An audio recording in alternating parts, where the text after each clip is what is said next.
Bonjour à tous, merci de vous être inscrits à ce nouveau webinaire.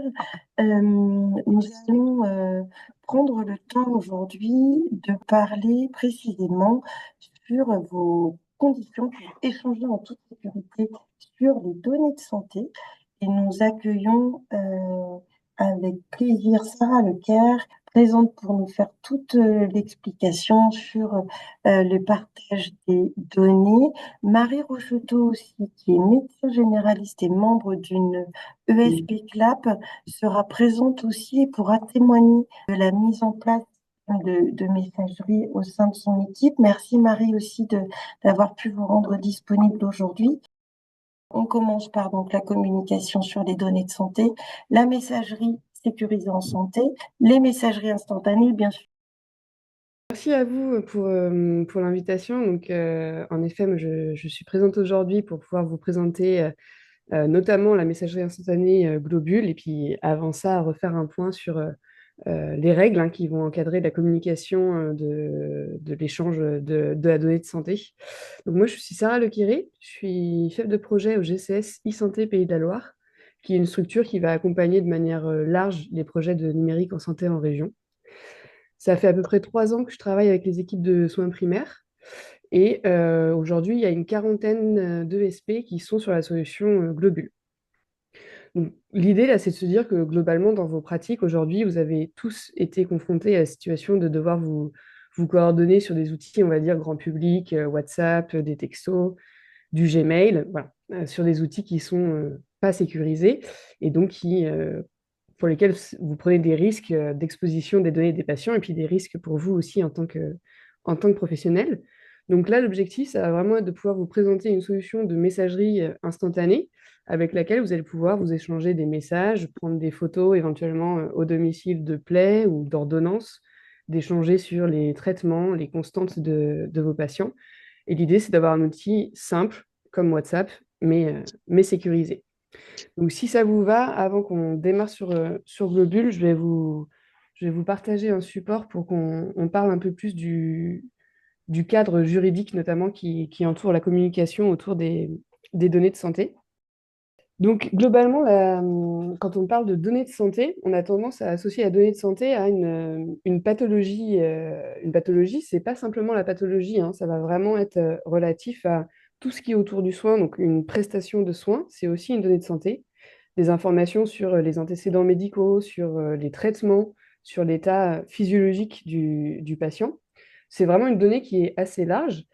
Et au sens du RGPD et de la loi informatique et liberté, une donnée de santé, c'est considéré comme une donnée sensible. Une donnée sensible, ça va être une donnée qu'il va falloir protéger encore plus que les autres.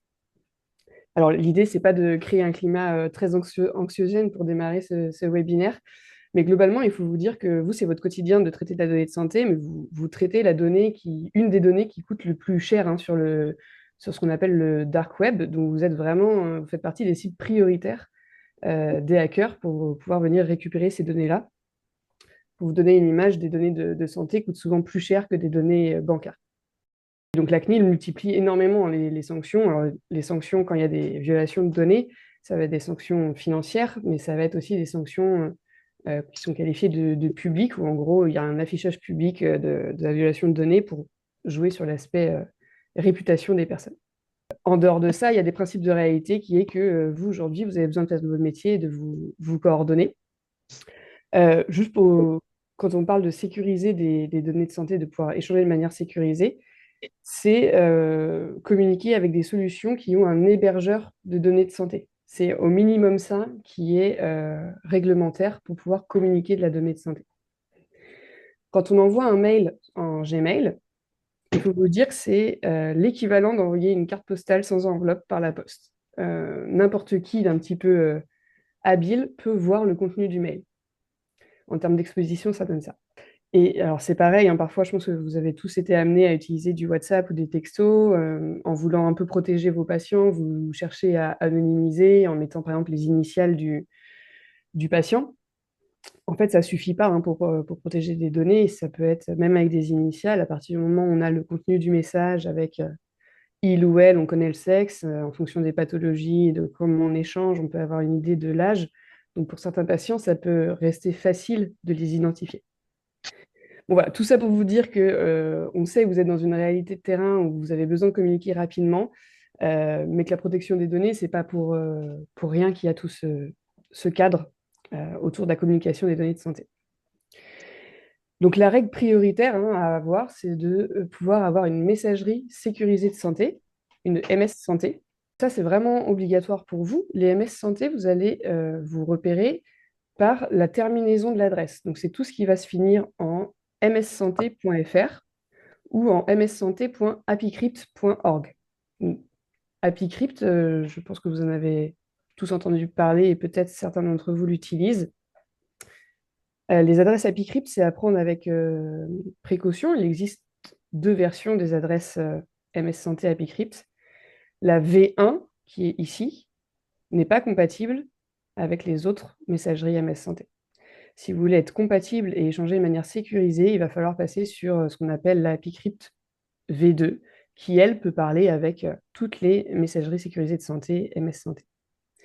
Ça, c'est vraiment important à avoir en tête, c'est que pour sécuriser l'ensemble du message, il faut que ça soit des deux côtés une MS Santé. Je ne peux pas envoyer depuis mon Gmail vers une adresse MS Santé, et vous, même si vous envoyez de votre MS Santé, vous ne pouvez pas l'envoyer vers un Gmail. Il faut vraiment que ça soit sécurisé de bout en bout.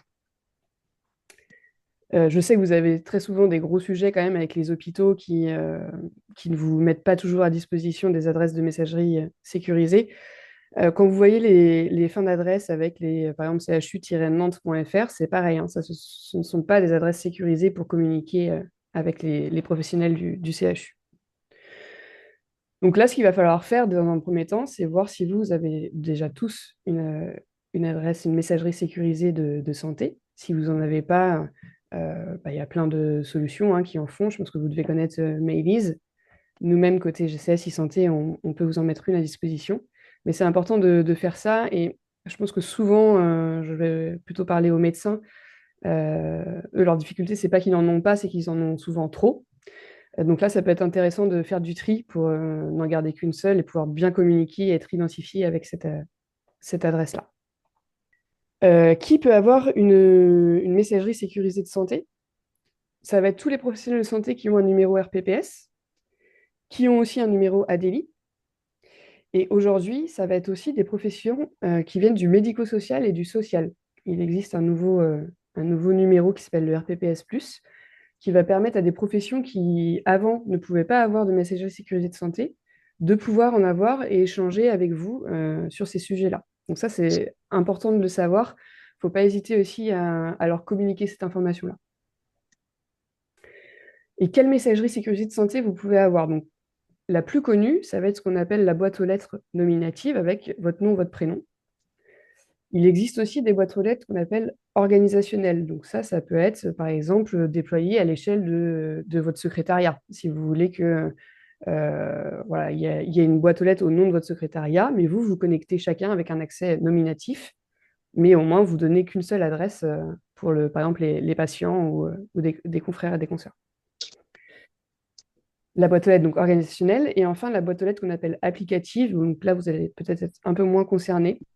C'est les fameuses adresses qui permettent d'envoyer, par exemple, des messages, de faire du mailing sur énormément d'adresses sans qu'on puisse vous répondre à cette adresse-là.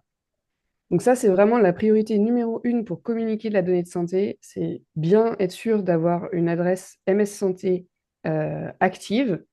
Si vous en avez plusieurs, de pouvoir faire le tri entre vos différents opérateurs de MS Santé pour essayer, dans la mesure du possible, d'en garder qu'une seule et être bien identifié avec cette messagerie sécurisée de santé.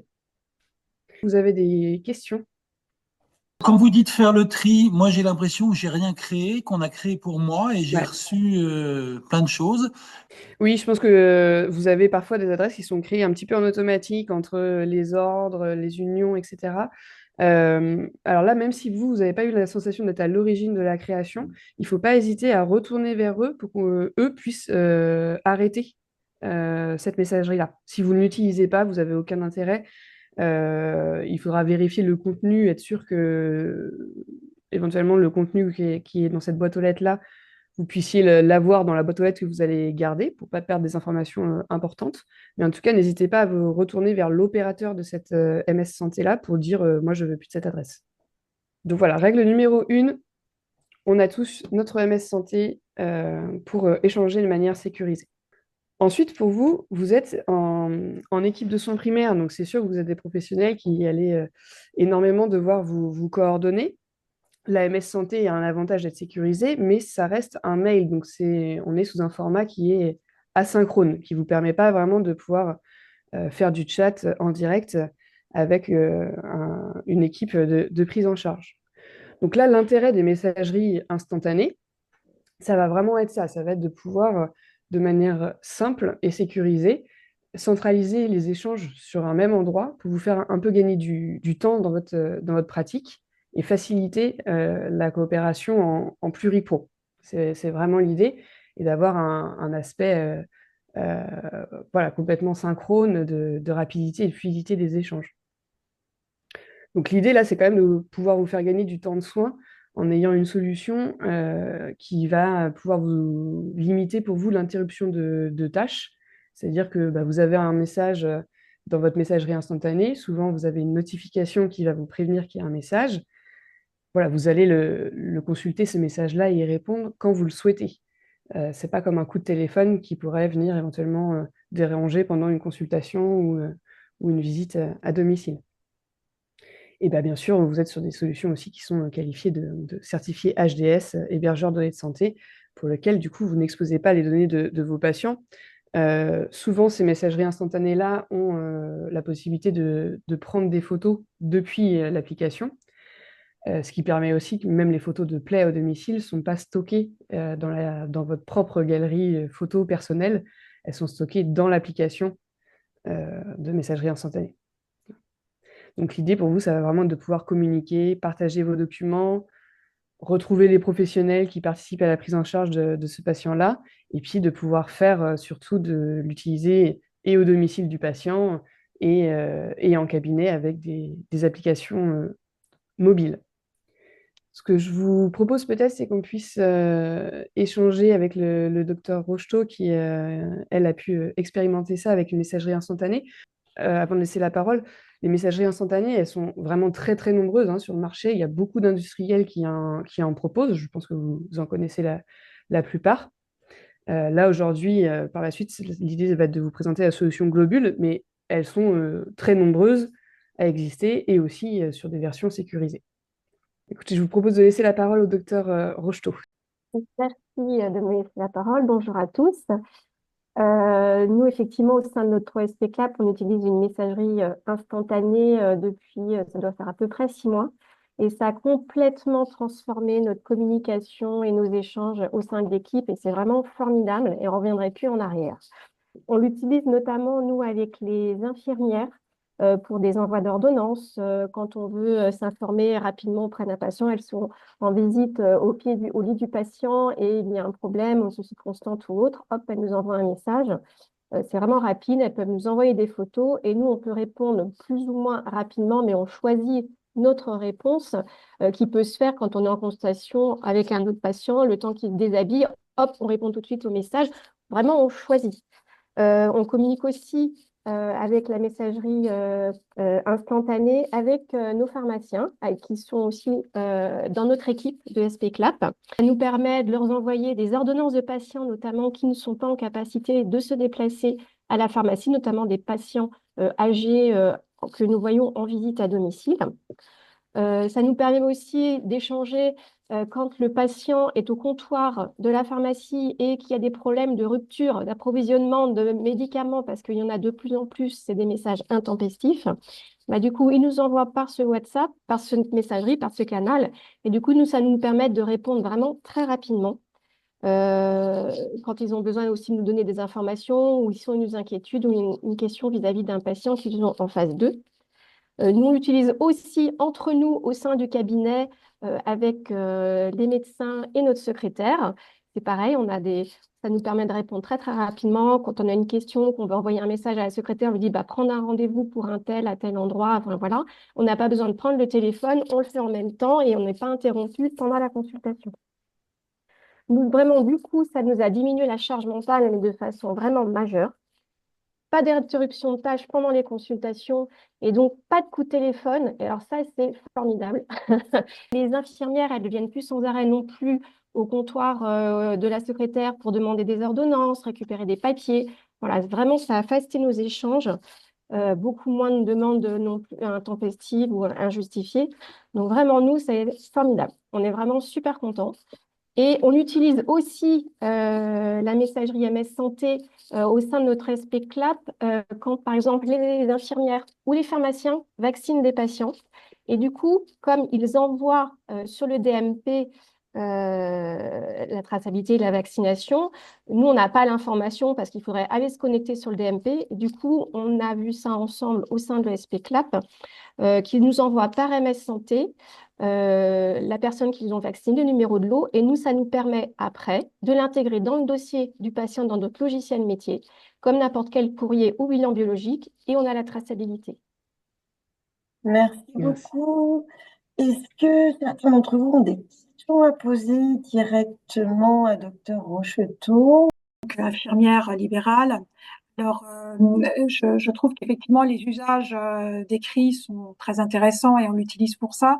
Le seul bémol sur lequel je pense qu'il faut qu'on ait une vigilance, c'est dans les liens effectivement et dans les demandes qui nécessiteraient, qui sont là sur la messagerie instantanée, alors que au risque de squeezer l'acte de téléconsultation qui existe bien pour effectivement utiliser ces outils. On dit oui, ça va vite, on a une réponse. Sauf qu'en fait, concrètement, derrière, il y a quand même cet acte de téléconsultation qui existe, qui risque d'être squeezé parce qu'on va toujours vers des choses un peu rapides qui nous vont bien. Et qui malheureusement enfin, ne vont pas être fléchés et on ne va pas être dans le bon usage de cette messagerie instantanée.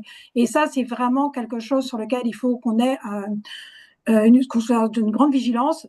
Alors, je parle surtout pour ma profession infirmière qui n'est jamais enfin, qui est souvent pris par le temps et qui attend des réponses peut-être immédiates par moment dans un esprit de bien faire, mais sauf que en fait, concrètement, c'est pas le bon outil pour la téléconsultation.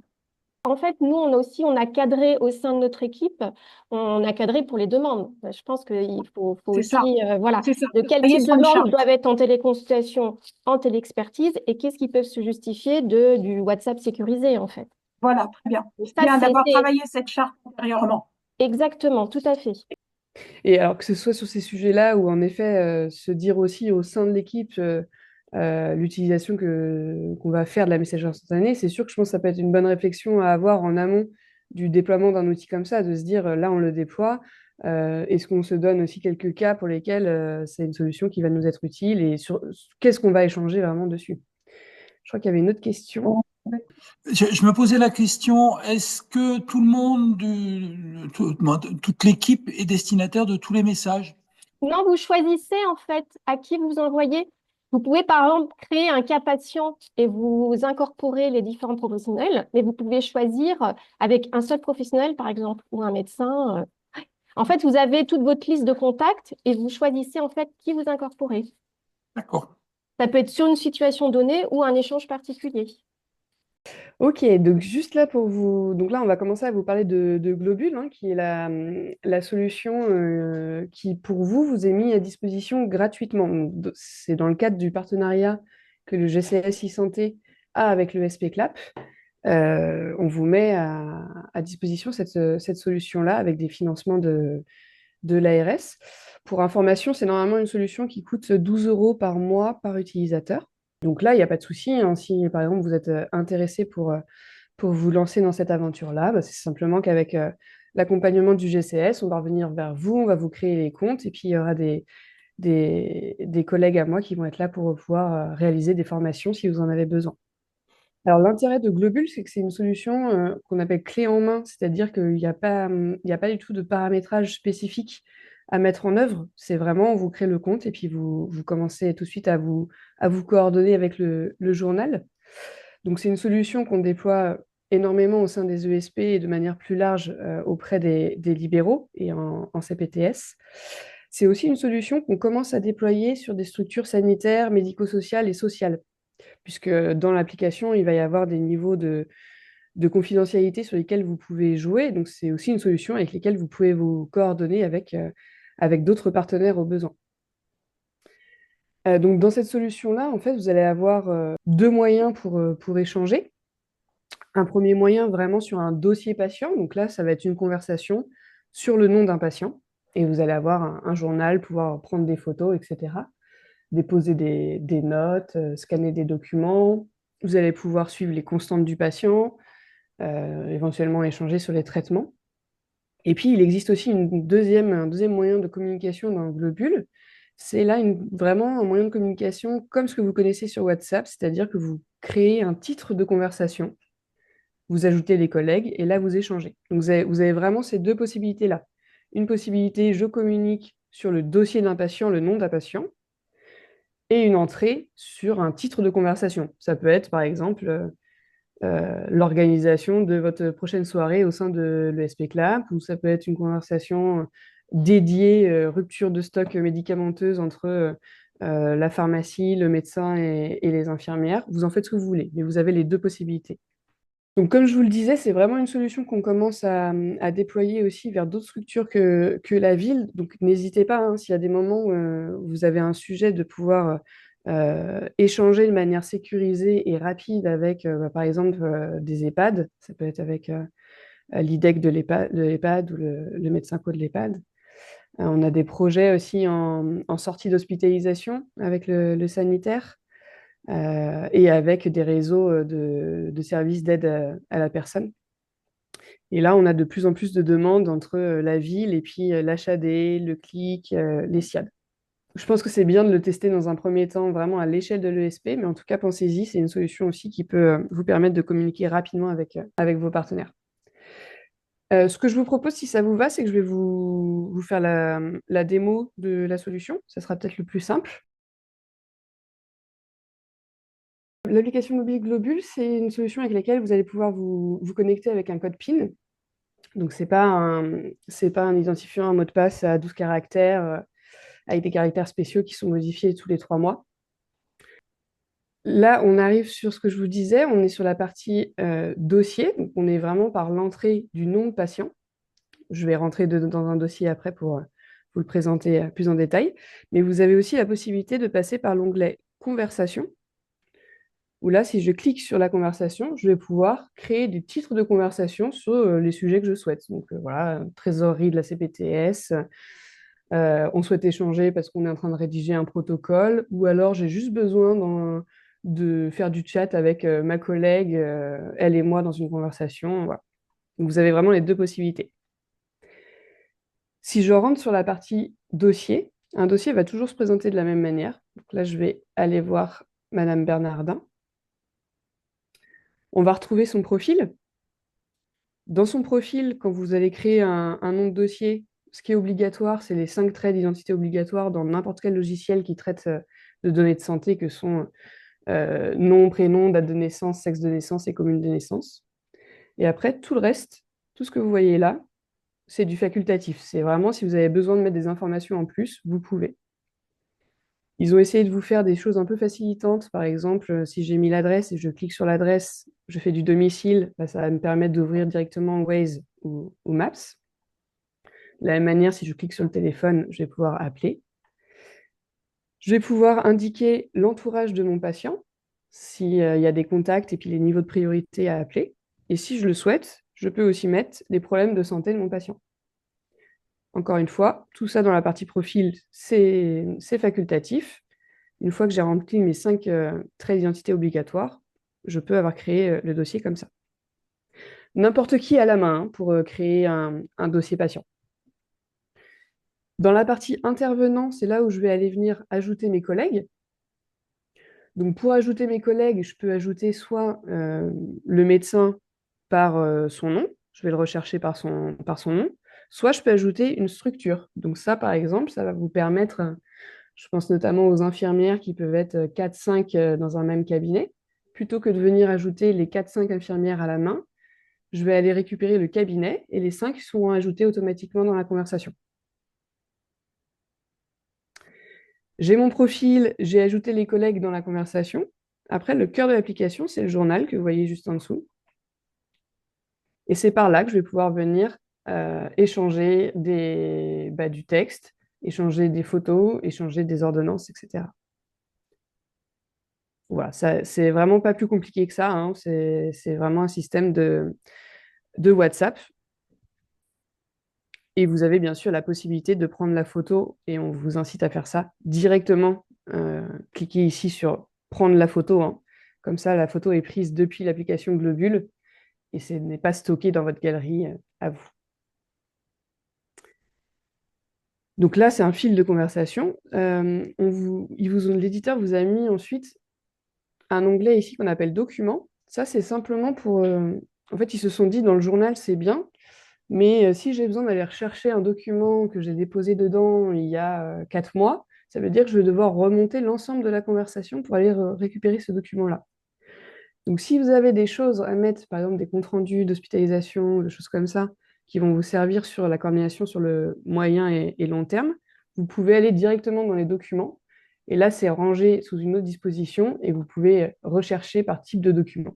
Vous avez ensuite un planning, où là, ça va être plus le planning du patient. Vous allez pouvoir mettre, en effet, s'il y a une aide ménagère, s'il y a eu une hospitalisation, s'il y a le kiné qui passe au domicile, etc. Et vous avez les constantes. Donc là, vous allez pouvoir choisir de suivre ou pas certaines constantes en fonction de ce qui vous intéresse. Vous n'avez pas tous les mêmes besoins, donc ça va être à chaque fois vous qui allez décider si je souhaite suivre ou ne pas suivre une constante. Et donc, dedans, vous allez avoir énormément de constantes qui sont mises à disposition. Je la sélectionne si je veux l'avoir dans mon catalogue de constantes. Et puis après, je vais pouvoir renseigner les éléments sur la constante qui m'intéresse. Vous avez à chaque fois des petites choses. Là, par exemple, si je clique à gauche sur le graphe, ça va me permettre d'avoir l'évolution du poids du patient. Et vous avez ensuite la partie traitement qui, en toute honnêteté, n'est pas énormément utilisée. Ils ont fait ça à côté pour se dire que ça pouvait être intéressant pour les pharmaciens, médecins et infirmières d'avoir une conversation à part pour échanger sur les traitements. Alors, vous pouvez venir scanner des ordonnances, ça les intègre ici. Et vous avez un journal qui est dédié au traitement. Euh, Honnêtement, le journal, souvent, il est plutôt utilisé dans le journal initial du patient ou alors vous créez une conversation type dans l'onglet conversation. Mais bon, ils vous ont mis ça en plus si vous avez besoin. Et puis là, globalement, vous avez fait le tour de la solution. J'ai mon entrée par dossier patient, j'ai mon entrée par titre de conversation. Et après, j'ai dans la partie plus paramétrage avec les 3 barres en haut à gauche, accès à mes réglages. Donc, si vous avez plusieurs types d'activités, vous allez pouvoir changer de structure. Là, par exemple, je suis sous mon cabinet GCS e-santé, mais j'aurais pu exercer, par exemple, depuis mon cabinet médical Jean-Louis Champion, et là, j'aurais eu mes patients liés à ce cabinet-là. Vous avez aussi le journal interne. Le journal interne, c'est quand vous êtes plusieurs professionnels dans une même structure. Donc ça, c'était l'exemple que je vous donnais avec les infirmières. Là, elles ont ce journal interne où il n'y a que elles, toutes les personnes de la même structure qui y accèdent. Ça peut vous servir de cahier de transmission entre vous. Et voilà, globalement, vous avez fait le tour de la solution. Est-ce que AppyCrypt version 1 est en discussion pour être compatible MS Santé? Non, AppyCrypt V1 ne sera jamais compatible avec les MS Santé. Et si vous êtes sur de la AppyCrypt V1, je vous conseille très très vivement de changer très rapidement sur la V2, puisque c'est une solution qui ne sera plus maintenue dans vraiment peu de temps. C'est le 16 décembre que AppyCrypt V1 ne sera plus maintenu. Donc si vous êtes sur AppyCrypt, demandez bien à AppyCrypt de passer sur la V2. Et sinon, essayez de vous créer une mssanté.fr. Deuxième question, est-ce possible avec les maisons d'enfants ou assistantes familiales? S'ils ont bien des numéros RPPF, des référents pour qu'on puisse leur créer un compte, mais si c'est le cas, oui, il n'y aura pas de souci. Et la dernière question, c'est sur Globule. Les documents de la partie journal sont-elles apportés directement dans la partie document? Alors, c'est dans l'autre sens. Quand vous déposez un document dans la partie journal, ça reste dans le journal. Par contre, quand vous déposez un document par exemple, un compte rendu dans l'onglet documents, donc là où c'est de manière plus structurée, ça vous fait tout de suite une notification dans le journal pour vous dire quelqu'un vient de déposer un document et vous pouvez y accéder depuis le journal. Mais c'est dans ce sens-là. Si je dépose un document, j'ai l'information dans le journal. Par contre, si je dépose dans le journal, c'est pas automatiquement dans le document, puisque l'idée, c'est de se dire que c'est deux usages différents, en fait. Dans la partie journal, vous mettez vraiment de la coordination très court terme. Là, vous avez une info, tout de suite, vous mettez la photo. Onglet documents, coordination moyen terme, long terme. Une dernière question est apparue. Peut-on retrouver sur Globule tous les pros de santé ayant une adresse MS Santé? Alors, non, ça ne répertorie pas l'ensemble des professionnels de l'annuaire santé. Vous allez trouver les professionnels qui ont un compte sur Globule. D'un point de vue pratique, comment est-ce qu'on installe Ouais. Globule? Donc là, si vous êtes intéressé pour mettre en place Globule, vous nous envoyez un mail. Et puis après, c'est par mois que ça va passer. On va vous créer les comptes et puis on vous proposera une formation. Les formations, ça dure 1 heure. C'est assez large comme créneau, hein. Vous avez vu une démonstration globule. Si on fait ça rapidement, sans question, c'est 15 minutes, hein, à tout casser. Donc, on prévoit 1 heure de formation, mais c'est un niveau un temps assez large. Est-ce qu'il faut une adresse MS Santé pour souscrire à Globule? Non. Alors, cette question, normalement, ne devrait pas se poser, puisque vous allez tous avoir une adresse MS Santé. Ce sera un autre sujet dans pas longtemps. Mais non, c'est pas du tout un prérequis. En fait, il nous faudra une adresse mail pour vous créer le compte, mais c'est surtout pas une MS Santé, c'est vraiment une adresse classique. C'est plus pour que vous puissiez recevoir l'information de création de compte. Donc, c'est plus pour avoir une adresse de notification. Donc, pas du tout obligatoire d'avoir une MS Santé pour avoir Globule. Mais très, très recommandé pour votre pratique à vous, bien sûr.